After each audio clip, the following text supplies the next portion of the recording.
Welcome everybody, we're so happy to have you here today. We're honored to welcome you here for Artist Talk with Epiphany Couch. You can find her work on view in Inheritance. This exhibition is part of a larger series called Project Northwest, which highlights the depth and range of artistic expression in the region. And so please welcome me in joining Epiphany Couch. Please join me in welcoming Epiphany Couch. It's good. You're warming it up for me. Hatslahail, Epiphany Couch, Seedsta, Spialapabs Chud, Yakuma Chud, Pastad Chud, Tul Al Chud, Salafali. Good day, my name is Epiphany Couch, and I am Puyallup and Yakima and white, and I'm from Tacoma, Washington. So, thank you so much for being here. It's really, really meaningful to show here, not only because I'm from here, but this is my hometown museum. This museum is on my ancestral lands. This is the museum I grew up going to. So I really want to thank the museum and all of the amazing staff here, especially the install team. I don't know how many of you have seen the show yet, but it's very detailed. There's lots of little pieces and parts, and the crew here at TAM just did a wonderful, wonderful job with installing the work with a lot of care. So I'm very appreciative of that. I can't really begin to talk about my work without talking about this place that I'm from and my family. So I'm going to start with a little bit of kind of like a throwback slideshow. So here's where I grew up, Salafali. And we spent a lot of time outside here. If you have a very keen eye, this is Wapato Park. We spent a lot of time there. It was by my grandma's house. And we also spent a lot of time at Owens Beach and at Wright Park. And so that's a lot of my memories, and a lot of what influences my work is time outside. Also a lot of eating, time outside eating. So I'm this sickly dressed child with the red socks. And I wish I had that outfit now. But this is, this is Puyallup land. This is the shoreline of the Puget Sound, and Tacoma in the background. And I feel a really deep connection to this land, and this connection shows up really frequently in my work. We come from the land. Our language comes from the land. I actually recently saw a video with Amber Hayward, who is one of my language teachers, also a Puyallup council member, and she was talking about how the land itself speaks Lushootseed. And, this is evident in so many of our words. The word for saltwater is hulch, hulch, hulch, that water coming in on the shore. And so, I was raised with this kind of belief in interconnectedness of things. There was lots of stories, both on my mother's side and my father's side, about us, being part of the world, of nature. Yeah, I threw this one in special. This was taken on K Street in my childhood apartment. So much of my work stems from a desire to really understand my place in this world. As a mixed race person, also like a very white presenting person, I often find myself drawn to kind of exploring these topics of lineage, ancestry, history, culture, and then of course the vastness of what the natural world can teach us about ourselves and others. And I see my work as a way to investigate, merge, juxtapose ideas, themes, and stories, and it is a visual representation of this exploration. So č'adac Inheritance, this exhibition that I hope some of you have seen, and if not, we can go together after the talk. It comes from my ongoing desire to know the stories of my ancestors in all their complexity. I really grapple with how these stories have been interrupted, silenced, and challenged by US policies designed to erase Indigenous life and culture. And at the same time, I'm really, really interested in kind of what persists, right? What is carried forward in practice, in memory, in language, and in the choices my ancestors made to keep stories in motion. So these are some of my ancestors on my mother's side. This is my great-grandfather, John, on the little chair. And I was quite close with him. He passed when I was 13. And he was really who I credit with teaching me a lot about my indigenous side, my indigeneity. I called him Grandpa, so if I refer to him later as my grandpa, he's technically my great-grandfather, but native way, he was my grandpa. And then on the other side, there's my Uncle Woodrow, my great-uncle Woodrow, and my great-grandmother Ida, and they were all born on the Yakima Reservation in Washington. This is a collection of images of the Puyallup women in my family. So me and my sister as babies at the bottom, my mother Linda, my grandma Patty, and my great-grandmother Barbara. So this lineage of the matriarchs. And I include this because I want to kind of share a little bit about my practice. I love archives. I love sifting through a bunch of stuff, right? Documents, images, stories. And then from there, like if you see my studio, it's a wild place in there because it makes sense to me, but it looks like all these piles everywhere. But these images, I sit with them, I think about what's occurring in them. And so for this particular kind of process, this turned into this, ways of knowing. And when I was sitting with all those photographs, I'm really thinking of what these women, what these Indians endured. It was very, very hard to be a woman, to be an Indian, especially during my grandmother, my great-grandmother's generations. And so, I carry that in me, but I also carry the other side, which is how wonderful it is to be both a woman and an Indian.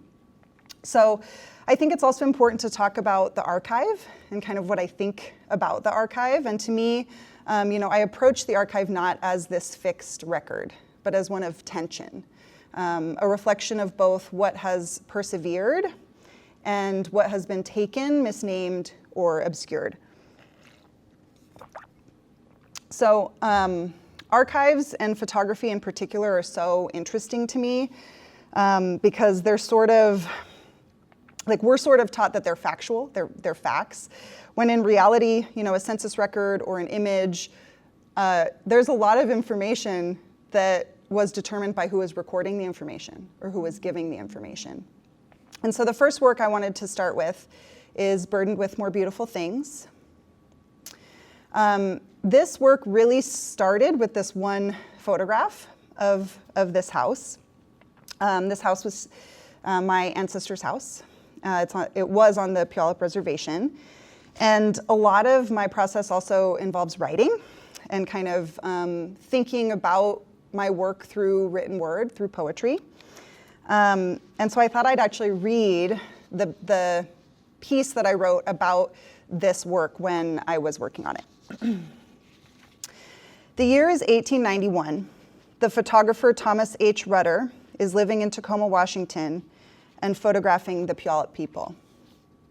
He occasionally documents their names along with their faces, a relatively uncommon practice for a photographer of Native people at this time. Betsy Boston, the Dick family, Stanhope and his wife, Joe Taylor, the Taylor family, my ancestors.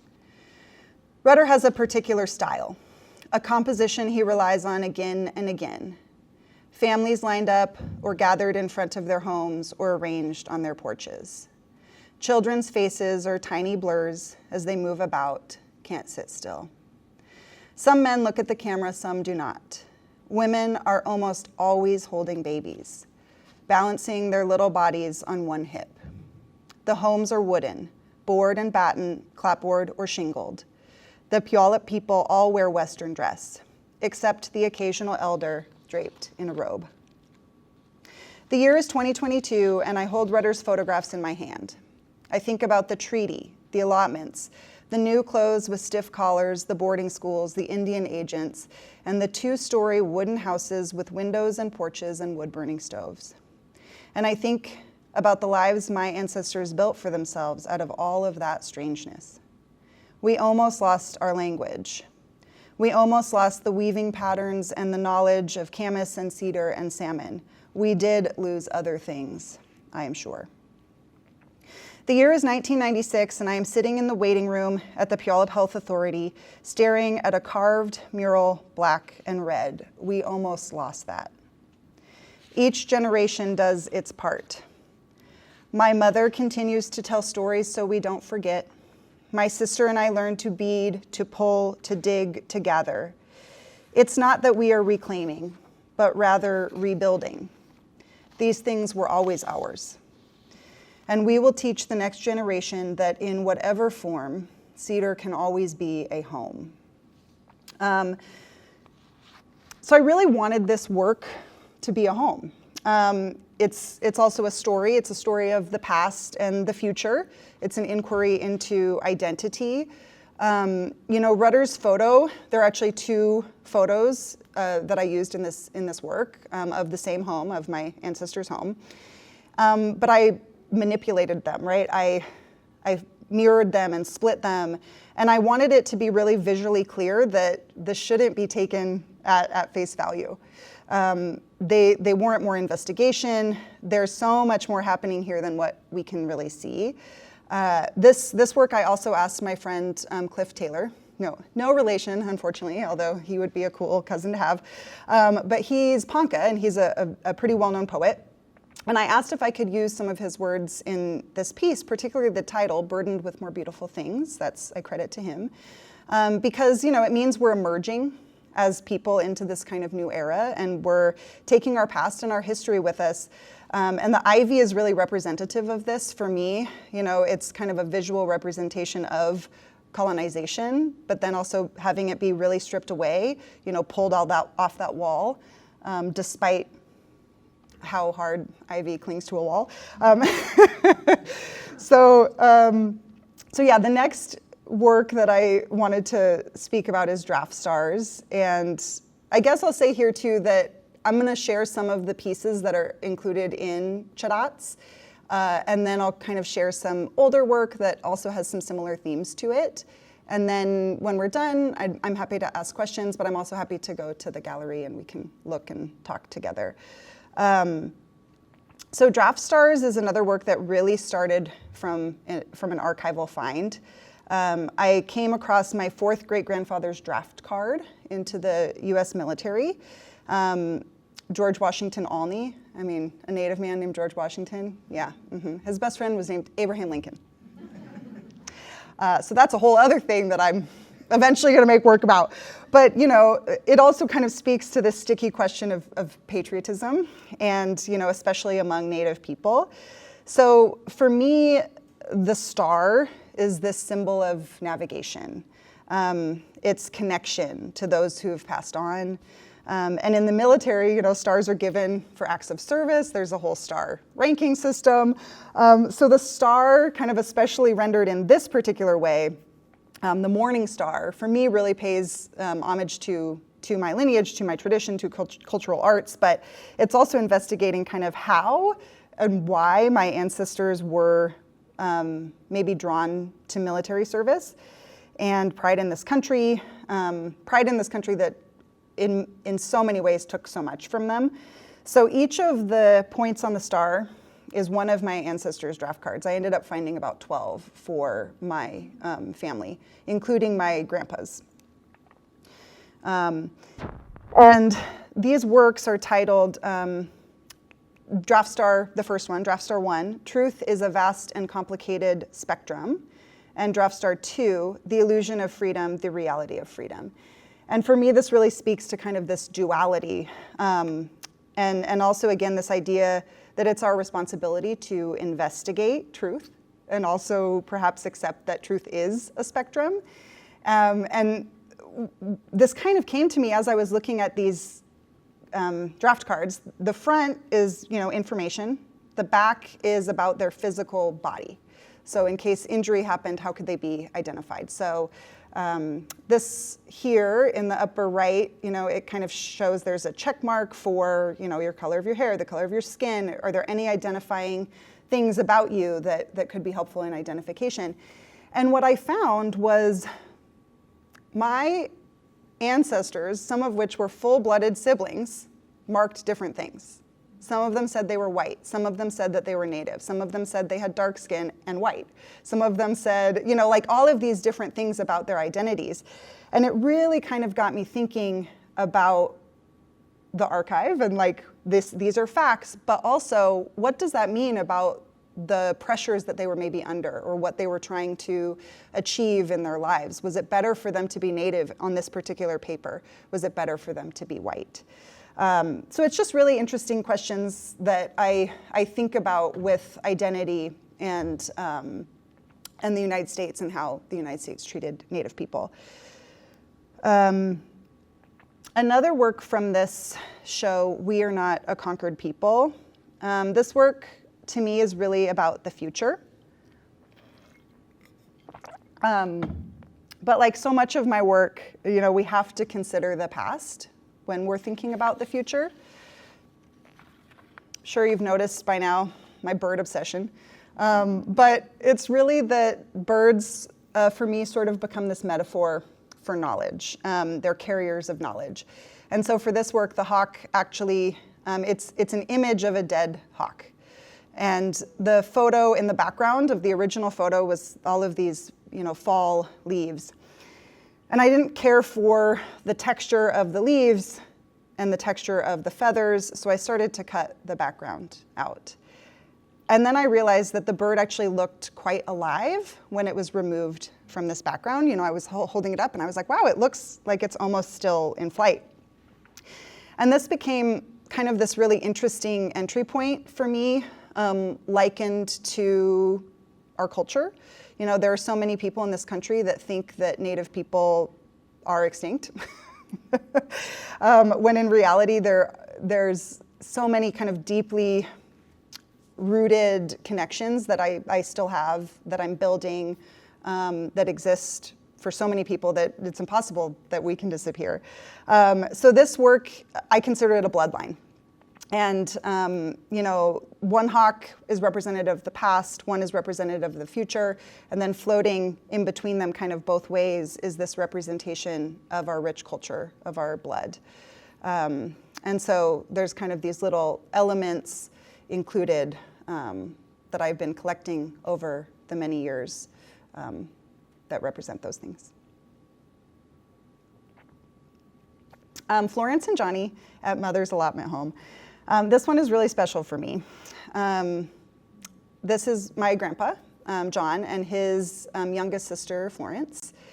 And written on the back of this, it says, Florence and Johnny at Mother's Allotment Home. And I still don't know who wrote that. I'm assuming it's their mother. He came from 13 children. He was one of the youngest. So I'm assuming it's one of his siblings that wrote that. It could be, you know, his grandma. I'm not sure. But either way, they're on an allotment in Yakima. And, you know, I thought so much about this photo. I have just loved this photo for so long. You know, it's like, why are they so sad? Why are they holding American flags? They were actually quite wealthy, a quite wealthy family. And I'm like, why are they wearing these like tattered onesies? I don't know. But what really kept coming up for me is how much separation occurred in my grandfather's lifetime. You know, there was allotment, he went to boarding school, he was part of kind of the Urban Indian Relocation Act where he got sent out to the Midwest to move to a big city, and all of these things kind of pulling him further and further away from Yakima, from his indigeneity, all in the name of progress. So this tin container too, I'm really drawn to found objects and how to kind of utilize those in my work. And again, for me, they become kind of this metaphor about, you know, what we can salvage, what is considered cast aside, and then what we can rebuild out of those things. And so, yeah, this work is just kind of, I don't even always have the language to describe it, but it's a visual representation of kind of what that separation feels like in my life.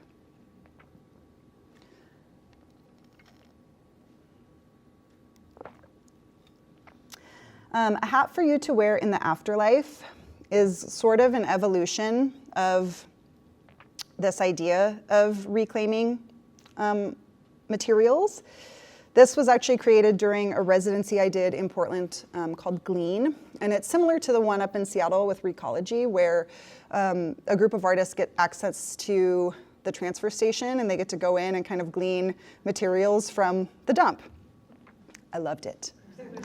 It was the best. I was like a little raccoon in there. And I use photo in my work so much that I was very attracted to photos, to finding other people's kind of photo albums and, just photos on the ground. And one day I was out there and I see this Safeway bag, white Safeway bag. It's getting run over a bunch. And I was like, I need that bag. And I ran out there, grabbed the bag, put it on my little cart. And then, I took it to the zone where you can kind of like sort through things. And I open it up and it's a bunch of paperwork from what I would then discover he's a Lakota man. And it was images and bills and a bunch of paperwork, I assume, when he was making funeral arrangements for someone, a funeral card. And I was like, well, I can't use this. I need to find this person. And so I tried to, use the names and see if I could find this person. And I sent some emails out, and I didn't hear anything back. But I sat with this bag, and I thought, I wonder if this man was houseless, because there was so many houseless sweeps, like encampment sweeps, that would end up there. And with some of the other photos that I was gleaning, I was like, well, someone got rid of this, intentionally. They no longer wanted this entire book full of birds, which I did want, so it's all good. But with this, I felt like it shouldn't be mine, right? Like he didn't want to lose this, and I had it. But what could I make? What could I offer kind of in return for that? So I wove a hat, and I actually used my hat mold as I would with a cedar hat. Paper is much harder to weave with than cedar. Cedar is malleable. Paper is brittle. And so I took all of these images of people together, group photos. And I took a woman's nurse notes from when she was studying nursing in the 60s. And a lot of her notes had to do with care and like how best to care for people. And so from that, I wove this hat.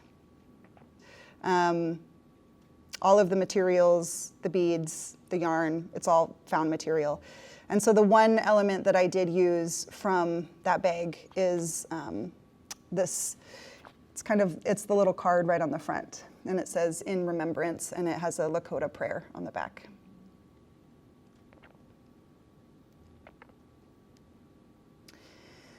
A thrift store jean jacket with a beaded Mount Tahoma on the back, the one your grandma showed to you in a dream. So this piece is kind of wild for me to talk about, so I'll start again with a story. I love stories, and you're here, you're a captive audience. But I think what č'adac is really discovering is that there's of course the kind of pain and trauma of inheritance, but there's also all of this joy and all of this beauty of learning about our ancestors, learning about our cultures. And so this work started with a dream. And I had always wanted to bead. I'd always wanted to be a beader, but in the Yakima tradition, you don't bead unless you're taught to bead. And my grandma had passed, and I didn't have anyone to teach me. And my grandma was also of the generation where they didn't want to teach her beading because that wasn't going to be helpful for her future. So they sent her to school, and she learned lace making. It's very similar brain work, though. But her mother was a great beader. Her aunt was a Yakima master beader. And so I know that it's in my bloodline, but I still felt like I didn't have access to this. I didn't have anyone to teach me. So I had a dream one night. My grandma had been passed a couple of years, and I had this dream where I see her in a tienda, this tienda by my house, and she's showing me this rack of clothing, this rack of regalia. But it's all like her style regalia, because by this time, like 90s, she was wearing like matching sweatsuits and jean jackets and things like that. So it was like these like puff paint, geometric designs and stuff like that. And so I'm like looking through it, and I come across this jacket, and I say, ooh, I like this one. And she was like, great, that's yours, you have to make it. And so I woke up and I called my sister, and I was like, wow, I had this weird dream about Nanny. We called her Nanny. And my sister was like, Epiphany, that was Nanny giving you permission to bead. My sister and I are very close, and so she had known that I had really wanted to bead, really desired to know how to do this. Anyway, this took me 2 years. So 2 years later, this work is in the world. But for me, it also is just this kind of like evolution of our material culture, I think. It's like, what can I make now with the knowledge that I do have? And so this is what came from it. And of course, I put it on like this chair, just like it would have been in her house. And this was also shown at the Seattle Art Fair, and I actually built an entire, light replica of her kitchen. And now it's here. So if you see the little plinth that this rests on, it's actually the linoleum design from my grandmother's kitchen is also there. So I think now I'll switch gears and I'll talk about some older work, some earlier work, if you will. Still all very related to kind of the archive and like what we can pull from the archive to inform kind of how we move through the world today. Ringleader of Disorder. I consider this like kind of my first archive work. It's, again, a story. It was COVID, we were all locked down, like what was I doing? So I started researching, and I had heard from a friend that the Seattle Archive, or the National Archives in Seattle, had a lot of records from boarding school, from residential school. And so I reached out to them and I said, here's my grandfather's name. He went to Chemawa from this year probably to this year. And it took them many weeks to get back to me. They were also like in COVID, and so only one person was allowed in the office per day. And so it just took them a long time to get through. And they said, pay us $30 and we'll send you the scans. And I was like, okay.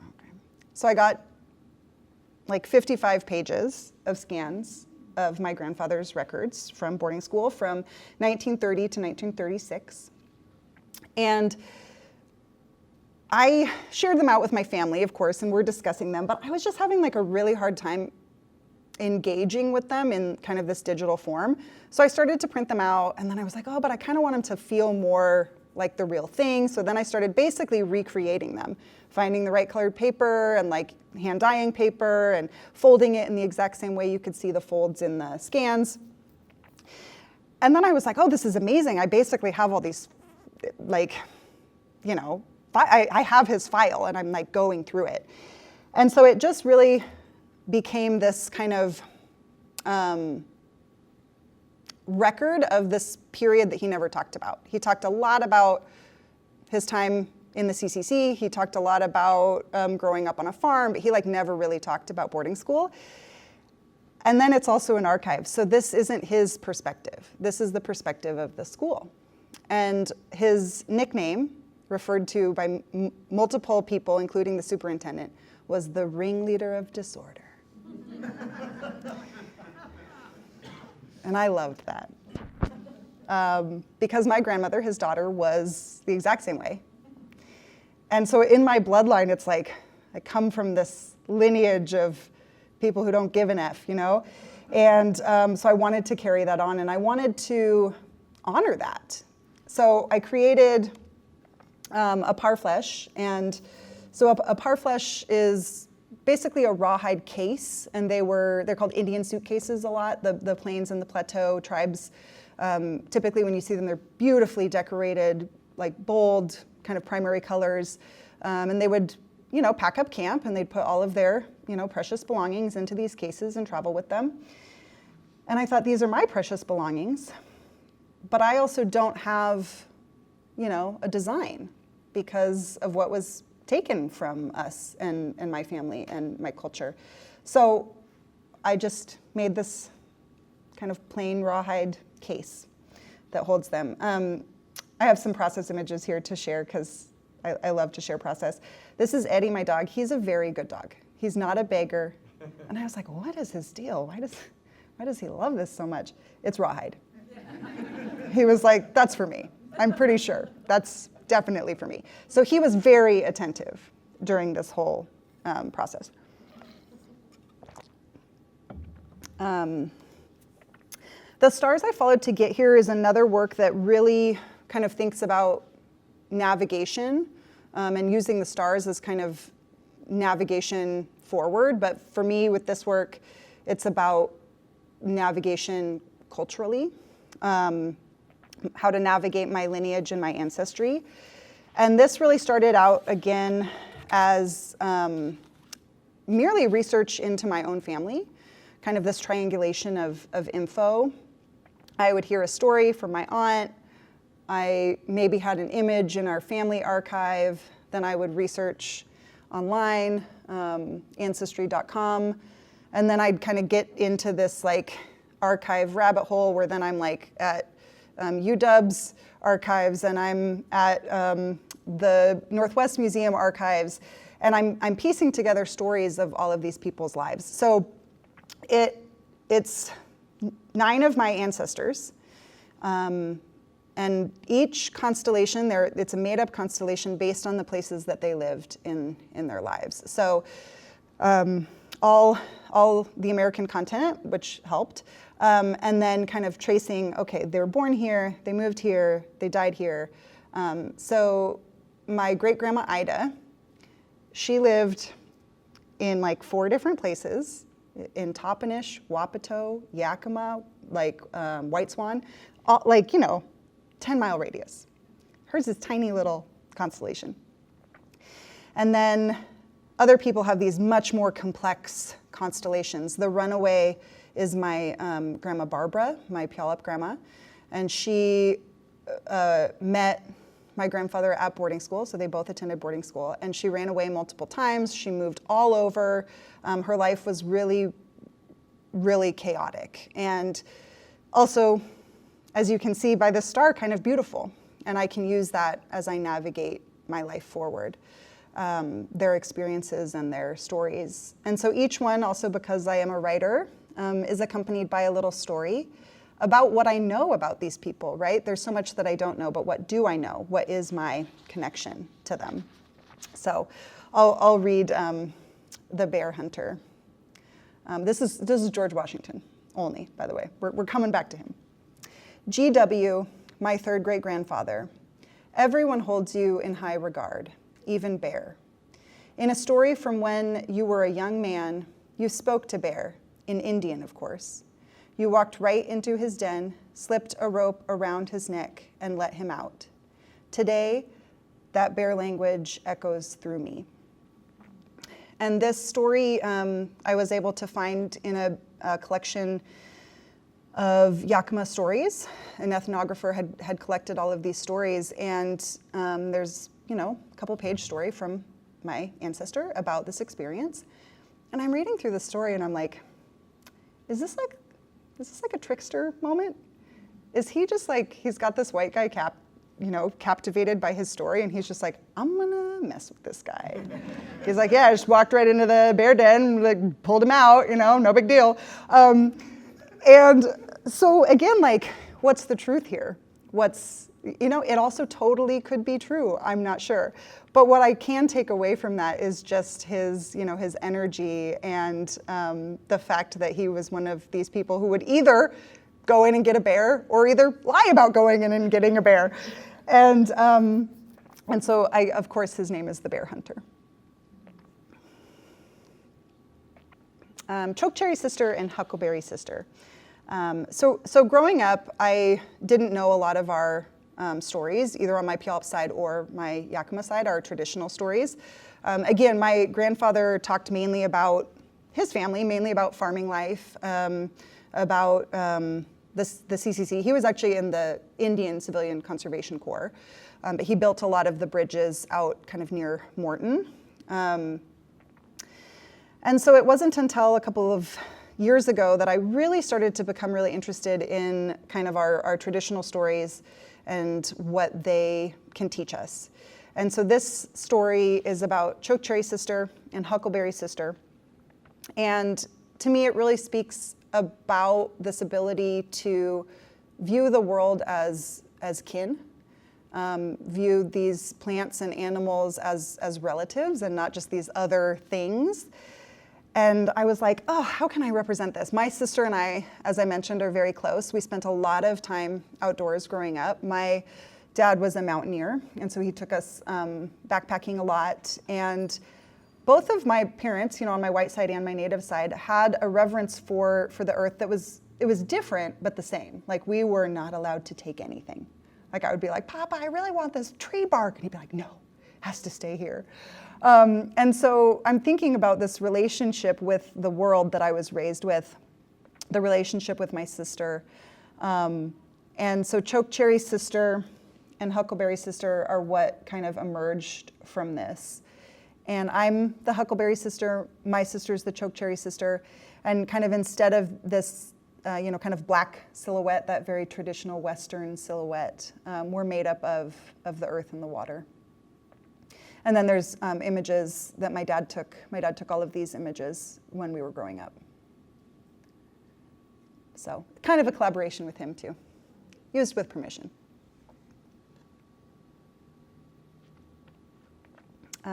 Offerings. So offerings is a work. It's actually a full series of work. I decided to just show the two. But this series is offered to my ancestors that have passed on, and it's an exploration of kind of what lives on after people have physically left, and so you'll see kind of this like almost ghost image in the back of the same silhouette, but really representative of kind of the stories that they live on through, the things that we learn from them even in their absence. So this is my 4th great-grandmother and my 3rd great-grandmother. And the series goes all the way down to my own generation. My cousin actually passed while I was making this series. And I really struggled with whether to include him because he didn't feel like an ancestor yet. And so when I installed it, the first time there was just an image. It didn't have any of the beadwork, any of the silhouette. And then a couple years later, I actually finished his piece. But I think that this work, too, is really about like what we carry from these people. These particular women I never met. All I know about them is through stories. But it's also comforting to me when I think like, oh, well, my mom didn't meet Ida, but her mom did. And my mom met her mom, and I met my mom. So like I know these people through generations. So even though I never met them, I know them. And so this is a series that's an offering to them for that knowledge, for sharing what they knew. The last piece I wanted to talk about is in winter we tell stories, in summer we savor the sun. And this is a little divergent, but I wanted to share it because it's really representative of kind of my public art practice. So it's visually a little bit different, but still really rooted in the teachings that I've received and that I want to carry forward. So there's a work in č'adac called After a Long Winter, and it's these double exposures of myself and the land. Again, kind of really exploring how interconnected we are. These are double exposure images, so meaning, I take one image in the film camera and then before advancing to the next frame, I take another image right on top of that one. So they're really, really in conversation. And I do really consider it a collaboration with nature, right? Like I don't have all the control that I maybe even want. I have had some weird photos turn out, but that's nature. And so this work was commissioned by Oregon State University in Corvallis, and it was for a student housing building, but for students with families. And I was really thinking about, these people are in school, they're busy, like do they have a lot of time to get outdoors and to have that relationship? Can I bring that relationship to them? And so I chose 2 seasons, winter and summer. So this is the one representative of winter. This is the one representative of summer. And it talks about what we're doing right? What are we doing during these seasons? What are the seasons asking us to do? So the text in this one says, picking berries and gathering cedar, picnics in, under the maple tree. Sorry, it's quite small and it was quite long ago. In summer, we savor the sun. And so for me, these are very loosely based on kind of our Salish weaving patterns, but instead of kind of the traditional dyes that went into those wools, I'm actually using photographic images that are then hand pieced together. So very similar to like a quilt. So they're kind of quilts, kind of weavings. And then our months of the year in Lashute seed. Patstagwad, June is the time of salmon berries. And you know, this one to me is a very joyful piece. It's really kind of taking what I have inherited about what I know about myself, what I know about this world, what I know about my culture, and sharing that outward with people who might resonate with it.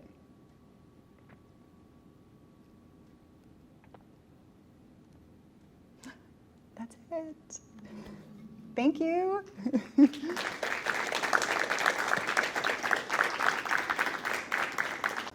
I tend to talk a little quickly, so we got plenty of time. So yeah, I'd love to, open the floor to anyone who has any questions or even thoughts. And then, when we feel like that's good and people are satisfied, we can go over to the gallery for anyone who'd like to join me.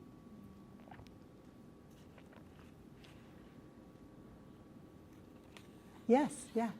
So in a lot of the work you're utilizing oak leaf. Yes. Is there a specific reason regionally that is the ink that you chose to use? Yeah. So Oakall ink, thank you for catching that and bringing that up.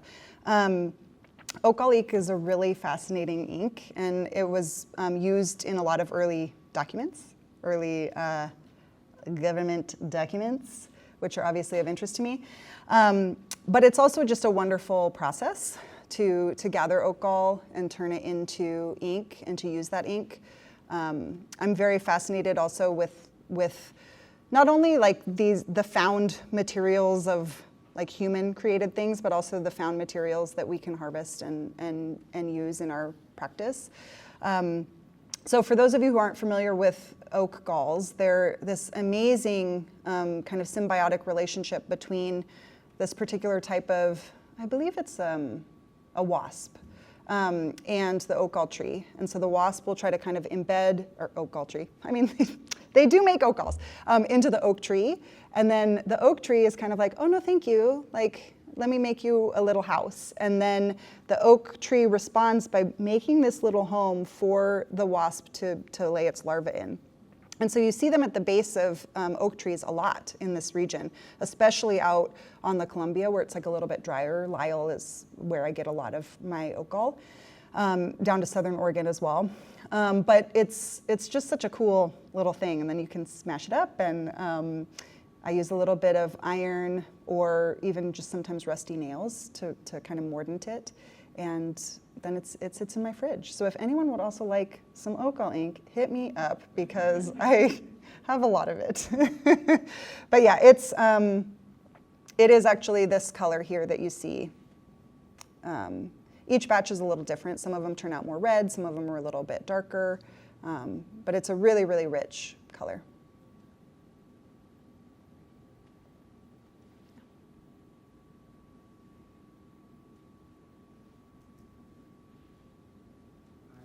Yeah, please.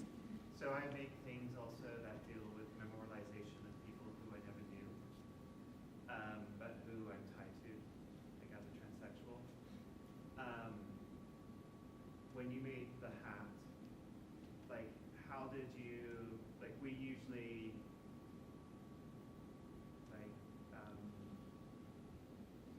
like speak prayers or like speak protection. Mm-hmm. I work a lot with my students and I teach them this into what we make. Because we are making something for somebody we didn't know.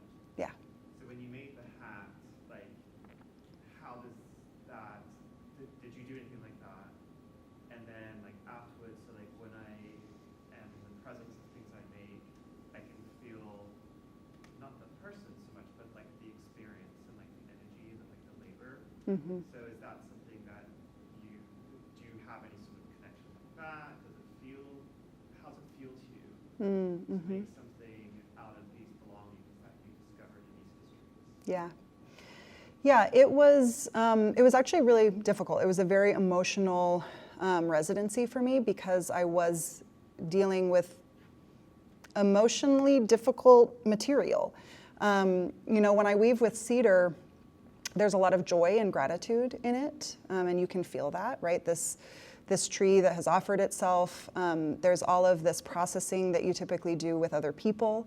So there's all of this kind of energy in that. And when I gifted my niece and nephew their cedar hats, you know, we had this whole ceremony about the gifts that were given to make this hat. You know, the cedar, the sweetgrass, the wind, me as the maker. And so with these other materials that felt heavier, it was hard. I mean, it also, the material itself was like a little resistant at times. And so I had to really consider that and think about that. And then also with these people who I was weaving into this work, I didn't want their faces to be fully visible. And so then there was these pieces where I had to reweave them so that person could have a little bit more privacy, if you will. And so I think that that's a great question because there is so much of my work where I am reflecting or communing or discussing in some way with people about what they're comfortable with, right? Even my own ancestors. My mother, for example, doesn't like her photo being taken. She never has. And so anytime I mean, she is such a big force in my life, and then in my work, she shows up very rarely. And it's because if I want to use her image, you know, it's up to her. And so in a sense, I'm having to make that decision for these people, and I wasn't always clear with it. So there were other pieces that I made during that residency that either I didn't finish or I won't show, because afterwards I was like, nope, it doesn't feel right. You know, I found this basket, and I believe it's probably a 100-year-old basket, and it was in like extreme disrepair. And I talked to a mentor of mine, and you know, we had a discussion about that, and like, we don't know what that basket was meant for. So I can't safely, comfortably, ethically, I don't know what the right word is because it's a little bit deeper than that, but use that in my own work because I just don't know enough. So typically it's a lot of self-reflection and working with the past, working with my family on my family like work. I take a poll, you know, like who thinks this is good? Luckily, my grandfather and my grandmother were both very, like vain isn't quite the right word, but they were like, we look good, we know it. So I know that they're like, put my face on the cover of everything, you know?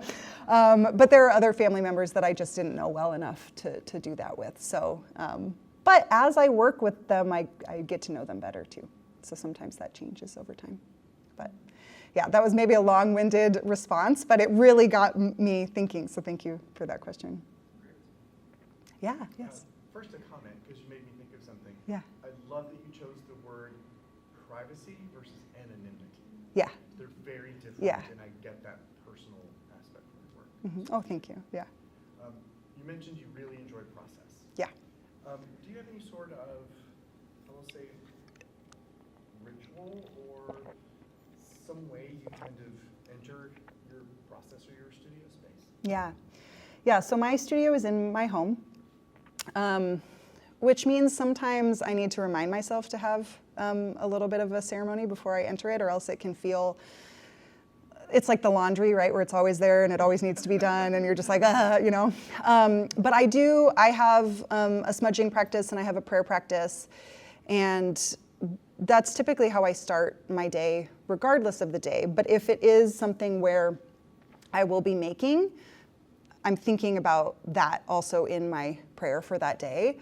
And then I also listen to like a lot of music in my studio, and the music is really chosen based on kind of what I need. Like, do I need to expel some energy? Am I going to listen to Snotty Nose Res Kids?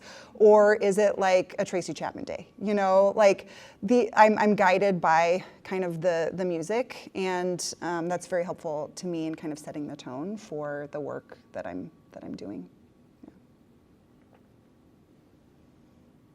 Yeah. Yes. Thank you so much for sharing. I was wondering, how has the experience of learning your ancestral language impacted your practice and your works? Yeah, that's my language crew right there.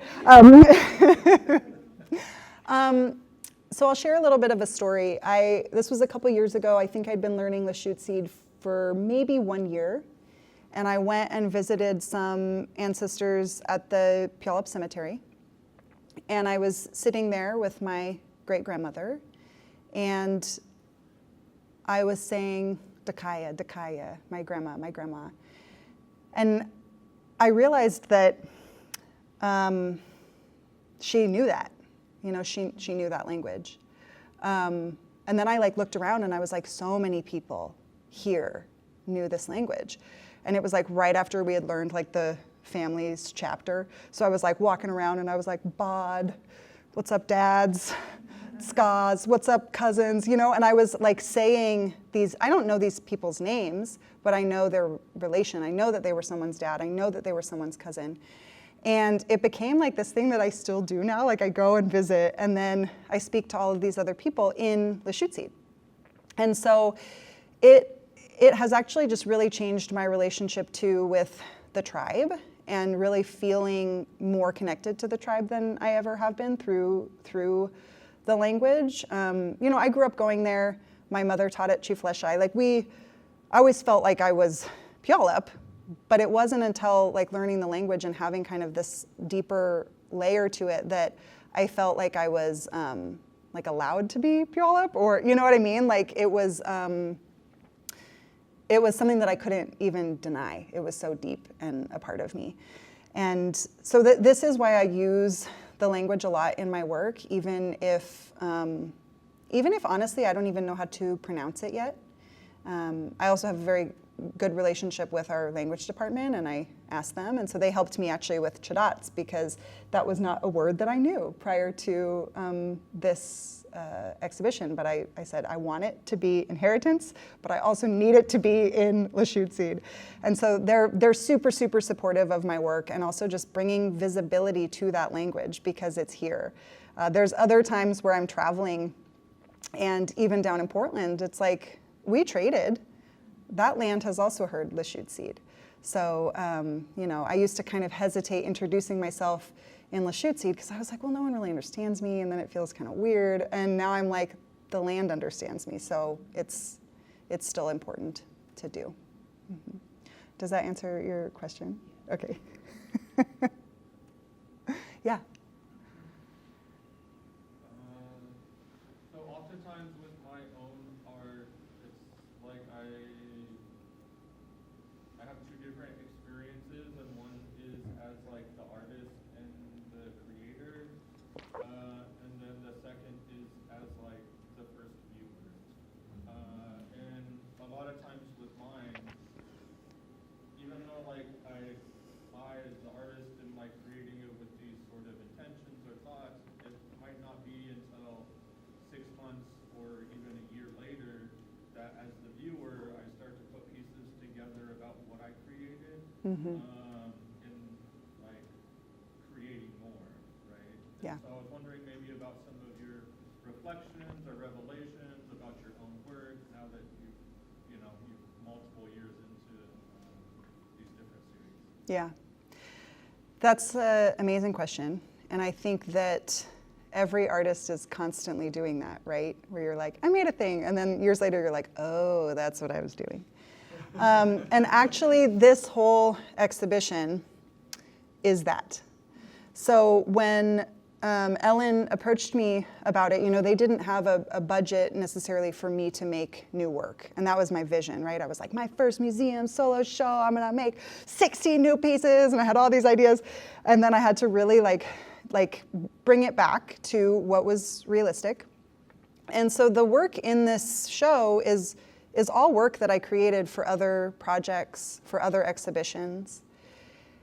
But I was like, coming to that realization while curating this work, where I was like, oh, it's all about inheritance. It's all about the good and the bad that we inherit, and how challenging that is, how beautiful that is, who we bring along with us. And so I think that when I look at this exhibition, I understand my work more. Just seeing it all together and seeing how well it actually goes together, even though at first I was like, what is going on? You know, I'm like, I have this little mock-up in my studio and I'm putting work here and I'm like, does this even make sense? But you do need that space as an artist. And it's also a reason why I think that there's a lot of pressure on artists to know about their work and know how to speak to it. And sometimes I say, I don't have the words for this yet, because that's true. You know, like I'm not going to deny it. It is something where my work is discovery, and so I can't possibly know the extent of the discovery at the very beginning or the middle or even, you know, a year later. Sometimes it does take a number of years to really understand the work.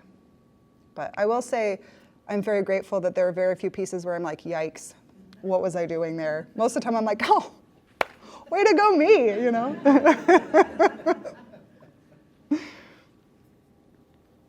Mm-hmm.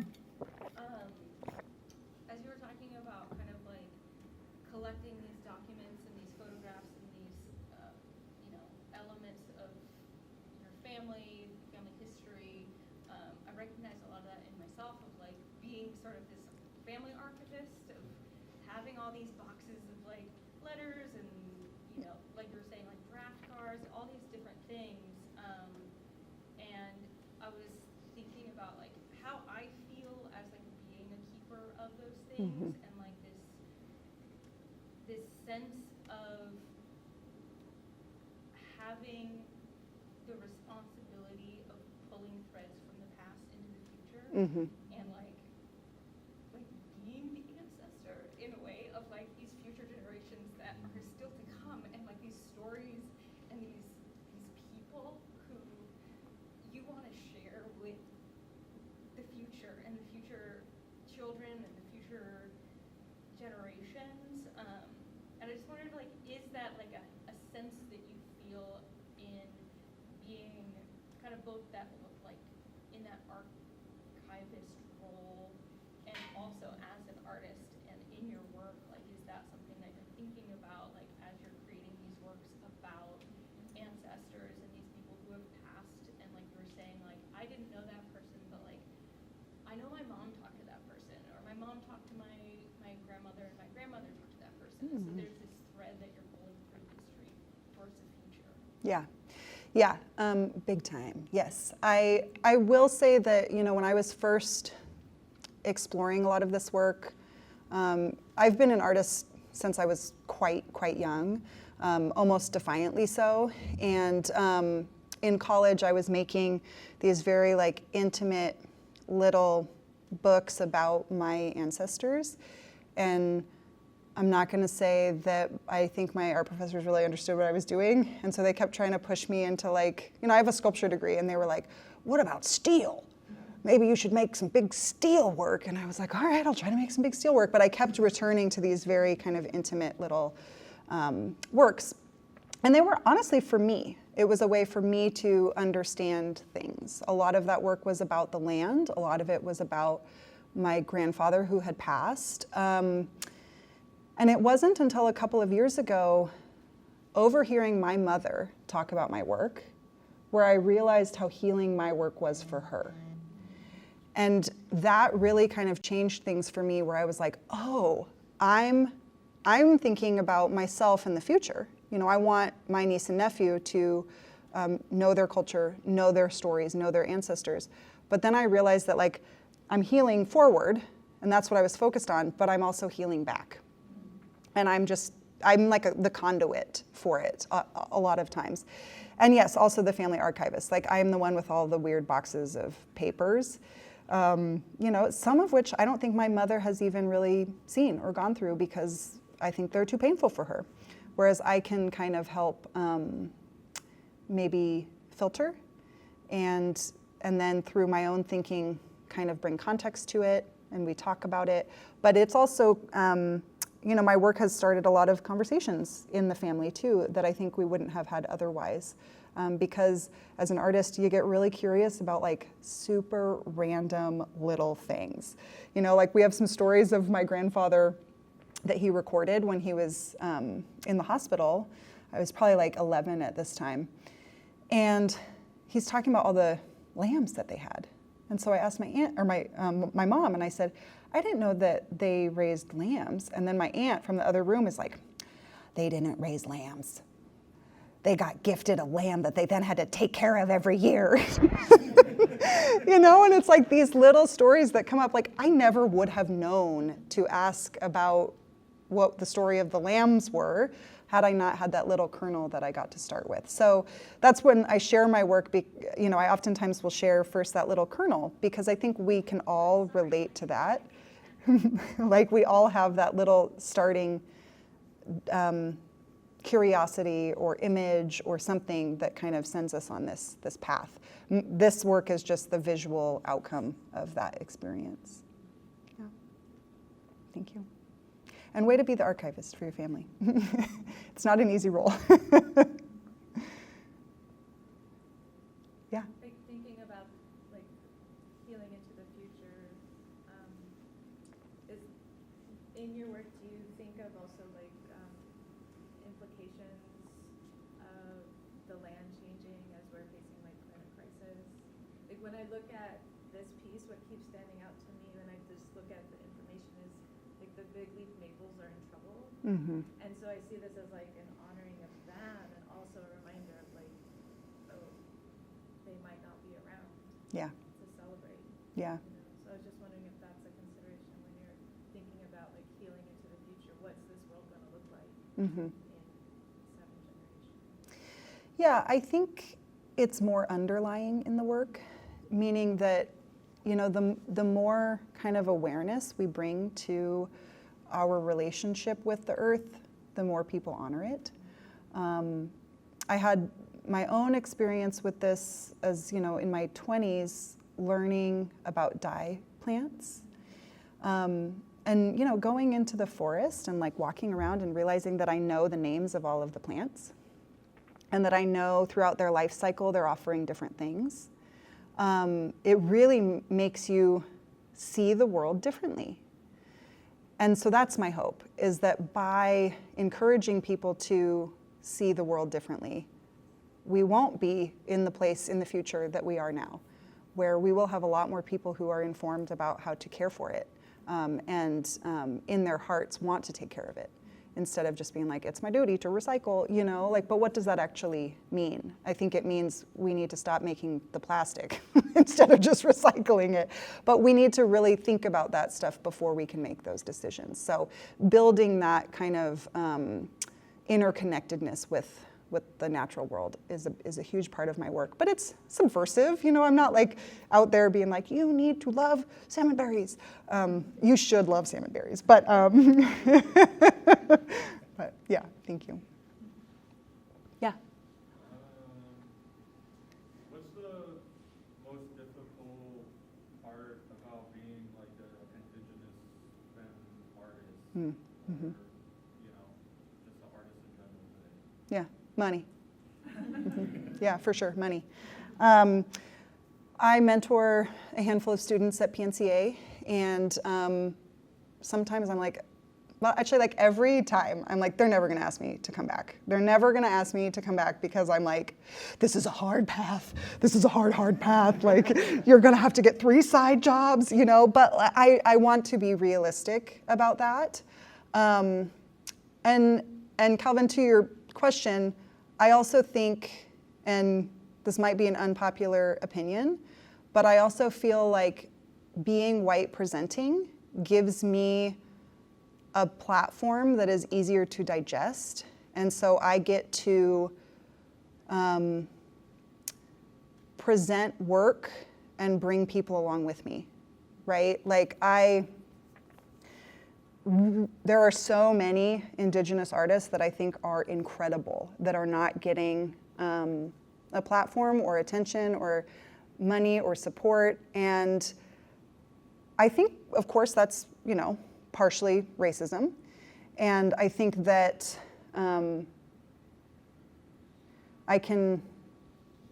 we can all show up together, you know? And I think that that's what I want, but also is what's really hard, is like how to use my experience and use my presentation to serve kind of our people, to serve all of us. And that's a challenge, and it's one that I think about a lot, because it's not always clear and it's not always easy, but it also is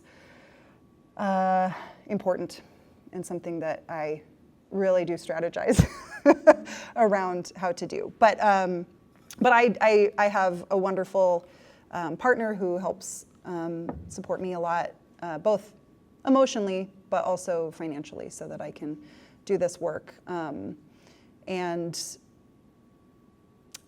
I hate to say it, but I don't think I would be able to do it without that. And that's a really devastating place for the art world, because I'm thinking about all of the artists that aren't doing it because they can't, when we actually really need their perspective and their voices. So, yeah. Mm-hmm. Some of my lovely students are here right now.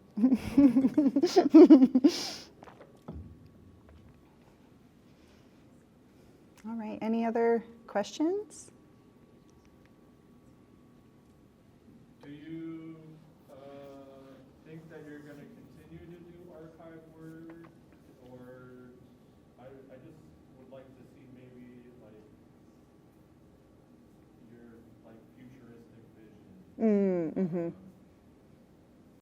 Fascinating and really beautiful, and like you know, looking at it takes like an incredible amount of time and patience, and so I don't know. Mm-hmm. Yeah. I think the archive will always be important to me because it is a connection to where I come from, to my past and my ancestors. But I actually also try to not actually think about where my work is going too much, and let it kind of be guided by myself as I'm changing and being exposed to different things. I always have a ton of ideas, and it's always really cool when you have a relationship with another artist and they had this idea that they shared with you, and then 5 years later you see it and you're like, they did it, you know, like after all these years they did it. So I also think that there's like a backlog of projects that I need funding for that will happen one day, but who knows how they will change in the meantime because of what's influencing me. But also I'm a very nostalgic person, and so I think that the archive is part of that, and I probably won't stray too far from it, but I do think that, you know, some of this work, there isn't like an explicit archival visual representation, but it is rooted in the past, guiding us forward into the future. So I think I will do a lot more work where the archive is less apparent visually. Yeah. Yeah. Okay.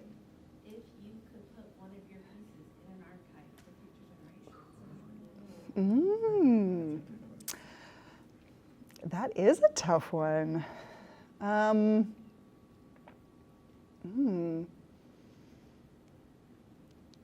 This is where I'd probably go through every single piece so that I got to make like a really informed decision.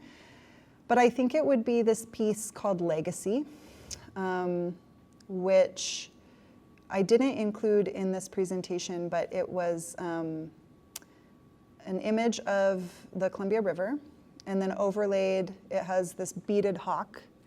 And I love vellum, like printing on vellum, kind of this, like, are you seeing what you're seeing, what's going on? And it's an image of my grandmother at probably like 7 years old, and my uncle at probably the same age, and they're overlaid. And so you actually can't tell who it is. And then there's some text written in oak gall ink over it, and it's, what does the text read? It says, all the stories you tell to remind me that I am the wind carving the shape of the earth. And I think that there's something to the image and the arrangement and, you know, kind of this idea of collage being kind of bringing in all these different things and then representative of, you know, we're building the world that we want. And so maybe that's what I would put in there. Yeah. Yes. Yes, exactly. Yeah. Not so much a question, just a thank you Yeah. for sharing your process, for sharing your work, for sharing your honesty and your heart, and how much of that just illuminates my own path, and I'm sure that others can relate on their all very different journeys. I mean, as I look through the room, you've got a smattering of a lot of different folks, but just thank you for the thought and the care and just the beauty that you are bringing into the world. Yeah, thank you. Thank you. Yeah. Yeah, thank you.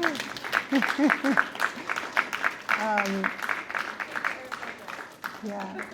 Well, I know it's 2:18, so I think maybe we can head over to the gallery. And if anyone needs to get going, great. And if not, I'll be over there and I can answer some questions as well. Yeah. Thank you.